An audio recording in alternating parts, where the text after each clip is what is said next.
ពេលដែលកាត់ក្បាលថៃនឹងមានអារម្មណ៍លេងអត់ទេអត់មានញ៉ាំសត្រូវគូសត្រូវរបស់ខ្ញុំមិនកាត់ទេគេកាត់ខ្ញុំកាត់នឹងកាត់ពេលដែលវាងប់ហើយឬក៏នៅរស់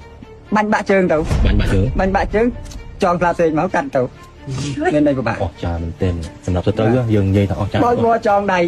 ផ្លាសេកចេះមកបាទវាបាត់ទេវាបាញ់យើងមិនបានខឹងរហូតដល់ចាក់វានេះវិញវាបាញ់យើងមុនវាអត់ត្រូវយើងដាក់ទៅវិញបាក់ជើងវាទៅហើយចាប់ចស្លាប់សេកកាត់បានហើយអាកវិញហើយអាវាស្រែកមិនដែរវាស្រែកដូចតែយើងណាអូលើគ្នាបាទអាតែពីបាត់ដាច់កាច់កផុសនេះកាច់កមកតែនិយាយរឿងកាត់កថៃនឹងឲ្យដាក់សាក់កដោខ្ញុំថាយកនេះតែខ្ញុំអត់ទេក្បាយទេខ្ញុំឃើញក៏លឿនតែគាត់និយាយថាឈាមវាហូរតាមអាវ៉ាលីនឹងតក់ចូលខោទៅខោគាត់អស់កថៃអូនិយាយក៏ភ័យដែរវាខ្លាចហ្មងចារំធត់ចឹងទៅដាក់នឹងសាក់កដោឈាមហូរមកចឹងតាមសាក់កដោគាត់ខ្នងគាត់មួយថ្ងៃមួយចឹងណាសម្រាប់ចាត្រូវចាបើគេមិនអាយើងអាគេបើមិនគេអាយើងអាគេបាច់ខ្លាំងបាញ់គេវិញមកជាមួយទល់មួយទល់មួយនោះអញ្ចឹងបណ្ដោយវត្តកំភ្លើងបាញ់គ្នាវត្តកំភ្លើងបាញ់គ្នាមកជើងឲ្យគាត់សាក់កណ្ដោះស្មាគាត់ក្បាលខ្មោចចាហើយមើលក្បាលខ្មោចនឹងស្មាគាត់ទេនេះអូ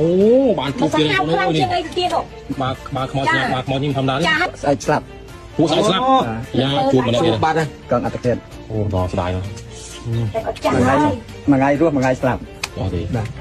មកខាងប្រហែលសម្ញស្អែកស្លាប់បាទ